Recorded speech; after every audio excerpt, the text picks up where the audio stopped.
KTV Originals।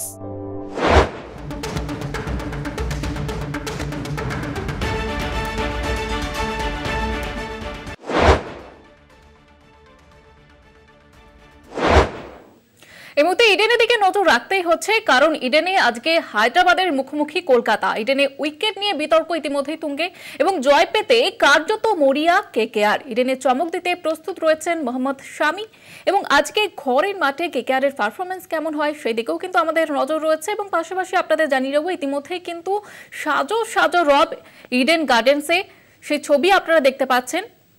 ইডেনে cricket প্রেমীদের ভিড় ইতিমধ্যেই, সেই সঙ্গে সঙ্গে নিরাপত্তা ব্যবস্থাও রয়েছে।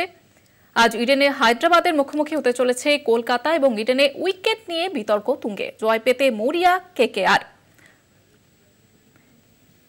ইডেন থেকে সরাসরি রয়েছেন আমাদের প্রতিনিধি জয়জ্যোতি। জয়জ্যোতি, তারা 8 নম্বর। এমনিতে কলকাতা শহরে আজকে বাংলায় এসএসসি রায়কে কেন্দ্র করে এমন একটা পরিস্থিতি, এমন একটা ইমোশনের একটা আপহিভেল হচ্ছে চারপাশে, যে তার মধ্যে অনেকের মনে হতে পারে যে আজকের ম্যাচটা হয়তো, এত বহু প্রতীক্ষিত ম্যাচটা হয়তো রোম যখন পুড়ছে তখন নিরোর বেহালা বাজানোর মতো। আবার অনেকের মনে হবে যে না, ন্যায্যই হচ্ছে, কিন্তু এই আবেগের এই যে একটা হলাহল তৈরি হচ্ছে তার মধ্যে এই ম্যাচটা ইটসেলফও কিন্তু ভীষণ আবেগের একটা ম্যাচ। কারণ যারা জিতবে তারা একটু বেটার অবস্থা থাকবে, যারা হারবে তাদের যেটা অবস্থা দাঁড়াবে যে তাদের জয়জ্যোতি বাকি 10টা ম্যাচের 7টা জিততে হবে, অর্থাৎ 70% ম্যাচ না জিতলে তোমার প্লে অফে যাওয়া গ্যারেন্টিড নয়। এরম ভয়ঙ্কর অবস্থায় মুখোমুখি হচ্ছে দুটো দল। তবে আমি একটা কলকাতা টিভির দর্শকদের জানাই যে ম্যাচের আগের যে ম্যাচের কথা আমরা বারবার করে বলছিলাম, অর্থাৎ সিএবি ভার্সেস কেকেআর, তার কিন্তু একটা সন্তোষজনক পরিসমাপ্তি ঘটেছে। সেই গৃহযুদ্ধটা কালকে রাত্রির বৈঠকের পর এখন পরিস্থিতি অনেকটাই শান্ত, তাই নাইটরা শান্ত মনে যুদ্ধের জন্য তৈরি হতে পারে। অবশ্যই। এবং এক্ষেত্রে গৌতম দা, ইডেনের উইকেট নিয়ে যেটা নিয়ে এত বিতর্ক, ইডেন গার্ডেন্সে গতকালও দেখেছি এখানে দু ধরনের উইকেট প্রস্তুত রাখা হচ্ছে। একটা হচ্ছে স্পিন সহায়ক, আর একটা যেটা উইকেট আগের বার খেলা হয়েছিল। এবার মনে হচ্ছে যে আজকের ম্যাচে স্পিন সহায়ক উইকেটই হবে। স্পিন সহায়ক উইকেট হবে, কারণ হচ্ছে যে ওখানে এমন কয়েকজন হার্ড হিটার রয়েছেন এসআরএইচ টিমে, specially Travis head, Abhishek Sharma, Aniket Verma, Klaasen. তারা যদি বল সমান উচ্চতায় ব্যাটে আসে তাহলে তো ওরা ইডেন গার্ডেন্স, আমরা যেখানে দাঁড়িয়ে আছি মাঠের একটু পেছনে, ওইখানে এসে বল পড়বে কার পার্কিংয়ে। কাজেই কেউ চান না যে কার পার্কিং থেকে বারবার করে বল কুড়িয়ে ফেরত আনতে, তাই একটু বল যাতে থেমে আসে। কিন্তু ইন্টারেস্টিং হবে যে কেকেআর এর ব্যাটসম্যান, তাদেরও তো এই উইকেটেই খেলতে হবে, তারা কিভাবে এর সঙ্গে মানিয়ে নেন, স্পেশালি আন্দ্রে রাসেল। অবশ্যই আন্দ্রে রাসেল গতবার এই ইডেন গার্ডেন্সে দুর্ধর্ষ একটা ইনিংস খেলেছিলেন হায়দ্রাবাদের বিরুদ্ধে।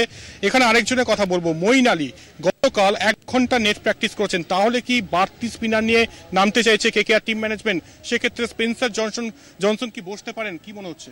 আমার মনে হয় বসতে পারেন, মঈন আলীকে হয়তো খেলাবে, কারণ স্পেন্সার জনসনের যা পেস, তাতে তাকে এমনিতেই বল যদি ওই টার্নিং নাও হয় তাতেও পড়বে, টার্নিং হলেও এখানে এসে পড়বে।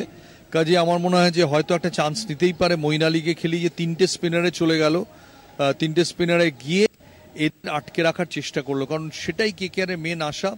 এমনিতে আমি বলছি যে কেকেআর এর যে ওভারঅল স্ট্যাটিস্টিক্স আমি দেখছিলাম, তাতে এই ট্র্যাভিস হেডকে আটকাতে হলো। ট্র্যাভিস হেড, আজকে একজন চশমার দোকানে আমায় বলছিলেন যে ট্র্যাভিস হেডকে কিন্তু আটকাতে হবে। ট্র্যাভিস হেড মানে ট্র্যাভিস হেড আর অভিষেক শর্মা। এই অভিষেক শর্মা কিন্তু 3টে ম্যাচে মাত্র 31 রান করেছেন এখন অবধি, কিন্তু সবাই ভয় পাচ্ছে যে তিনি না করলে অনিকেত ভার্মা আছেন, মাত্র 30 লাখ টাকার প্লেয়ার, দুর্ধর্ষ ফর্মে খেলছেন। আর লাস্ট ইয়ার জয়জ্যোতি একটা স্ট্যাটস দেখছিলাম যে লাস্ট ইয়ার ওপেনিং পার্টনারশিপে অ্যাভারেজ ছিল 43.9 কেকেআর এর, স্ট্রাইক রেট 207, সেটা নেমে দাঁড়িয়েছে 15.3, আর স্ট্রাইক রেট 100। ভাবতে পারছো? কিছু বলার নেই। আর আরেকজনের কথা বলতে হচ্ছে, সেটা হচ্ছে কুইন্টন ডিকক। কুইন্টন ডিকক কালকে প্র্যাকটিস করেননি, যদিও অপশনাল প্র্যাকটিস ছিল, কিন্তু অপরদিকে গুরবাজকে দেখা গিয়েছে অনেকক্ষণ ধরে তিনি নেট প্র্যাকটিস করে গিয়েছেন, স্পিনারটির বিরুদ্ধে মহড়া চালিয়ে গিয়েছেন। এটা কি তাহলে ইঙ্গিত যে কুইন্টন ডিককের পয়া মাঠ নয় ইডেন গার্ডেন্স? এর আগে আমরা বলেছিলাম, গৌতম দাও বলেছিলেন যে 20-র উপরে রান নেই আইপিএলে এই ইডেন গার্ডেন্সে কুইন্টন ডিককের, কিন্তু কুইন্টন ডিকক 97 রানে একটা উইনিং নক খেলেছেন রাজস্থানের বিরুদ্ধে। এত বড় সাহস কি দেখাতে পারবে কেকেআর টিম ম্যানেজমেন্ট যে কুইন্টন ডিকককে বসিয়ে কোথাও গুরবাজকে নামার একটা পরিকল্পনা হতে পারে? তাতে কোনো বাড়তি কোনো, তোমার গুরবাজকে নামালেও তোমার কিপার একটা ফরেনার কোটা চলে যাচ্ছে। যদি তোমার ইন্ডিয়ান কিপার থাকতো তার একটা অন্য প্রশ্ন ছিল। জানি না, হতেই পারে যে কুইন্টন ডিককের ইডেন গার্ডেন্সের রান দেখে এখন এত বেশি সবকিছু অ্যানালাইজড হয়, এত রেকর্ডস থাকে, যে সেখানে হতেই পারে যে কুইন্টন ডিকক ইনিংসে ভালো পারফরমেন্স নেই, কিন্তু তুমি যেটা বললে সেটাও ঠিক, যে কেকেআরেরও এই সিজনে সবচেয়ে বেশি রান করেছে, যেখানে অন্য ব্যাটসম্যানরা কোনো ফর্মে নেই। এবং আমি দেখছিলাম যে 12টার মধ্যে 7টা মিডল অর্ডারের 7টা আউট হয়েছেন শর্ট পিচ বলে। মনে রাখতে হবে ওখানে শামি আছেন, প্যাট কামিন্স আছেন, হর্ষল প্যাটেলা, কিন্তু মেনলি শামি ঘরের মাঠে ফেরত আসছেন।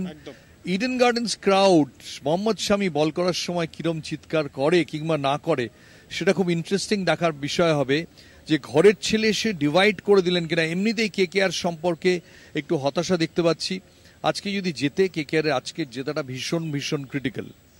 আপনার চোখে কেকেআর এর তরফ থেকে তুরুপের তাসকে, মানে ভেঙ্কটেশ আইয়ার 3 ম্যাচে 9 রান করেছেন, গত ম্যাচে 3 রানের মধ্যে 2টো ক্যাচ দিয়েছেন তিনি, নাকি রিঙ্কু সিং 5টা 6 এখন অতীত হয়ে গিয়েছে, নাকি আন্দ্রে রাসেল?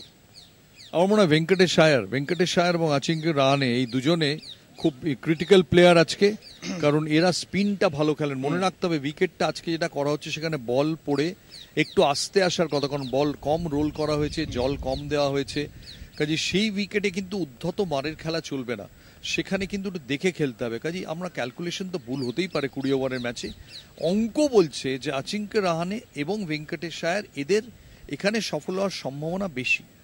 অবশ্যই আমি জানিয়ে রাখি যে আমাদের গিফট স্পন্সর যারা রয়েছেন তাদের তরফ থেকে আমরা প্রত্যেক দিন একটা কুইজ নিয়ে আসি, এবং গতকাল যে কুইজটা ছিল সেটার উত্তর হচ্ছে লক্ষ্মীপতি বালাজি, এবং সঠিক উত্তরদাতা অনেকেই, তার মধ্যে যিনি লাকি বিজেতা তিনি হচ্ছেন অয়ন পাড়ুই আন্দুল থেকে, তাকে অনেক অনেক অভিনন্দন। আর আজকে হিরো অফ দ্য ম্যাচ, আজকে হিরো অফ দ্য ম্যাচ কি হবেন এটা তুমি জিজ্ঞেস করো দর্শকদের। আমি একটা কথা বলতে পারি যে ঋতুপর্ণ ঘোষের পর ঋতুপর্ণ পাহিরা ইনি কিন্তু জনপ্রিয়। তুমি যদি গুগল করো তাহলে পেয়ে যাবে ঋতুপর্ণ, এত লোক মাঠে ঢুকেছে, কিন্তু ঋতুপর্ণ পাহিরার মতো জনপ্রিয় কেউ হয়নি এবং গেম চেঞ্জারও কেউ হয়নি, কারণ সিএবি এর ওখানে ফেন্সিংটা উঁচু করে দিয়েছেন পুলিশ। নাইট রাইডার্সের ফেন্সিংটা উঁচু করা যায় কিনা সেটাই আমরা ম্যাচের মধ্যে দেখবো অবশ্যই। আর হিরো অফ দ্য ম্যাচ কে হবেন লিখে ফেলুন। কেকেআর এর তরফ থেকে অনেক হিরো অফ দ্য ম্যাচ কি হবেন আমার মনে হচ্ছে ঈশান কিষানের আমি বিশাল ভক্ত, আর যেভাবে যদি খেলেন তিনি তার জোনে খেলেন তাহলে মাতিয়ে দিয়ে যাবেন। আবার ঈশান কিষান যদি 0 রানে আউট হয়ে যান তাহলে আমিও ট্রোল হব। কলকাতা দ্রোহীকে চিনে রাখুন, আমার ম্যান অফ দ্য ম্যাচ হচ্ছে বরুণ চক্রবর্তী। ম্যাচের শেষে দেখা হবে, দেখা যাক। একেবারে ধন্যবাদ জানাবো জয়জ্যোতি। আমাদের সঙ্গে সরাসরি ছিলেন আমাদের প্রতিনিধি জয়জ্যোতি ঘোষ এবং আমাদের যুগ্ম সম্পাদক গৌতম ভট্টাচার্য, এবং যে ছবি আপনাদের সামনে তুলে ধরা হলো ইডেনের ছবি, সেই ছবিও আপনারা দেখতে পাচ্ছেন। পাশাপাশি আজকের এই ম্যাচে দুই দলের পারফরমেন্স কেমন থাকে সেদিকে তো আমাদের নজর থাকবে।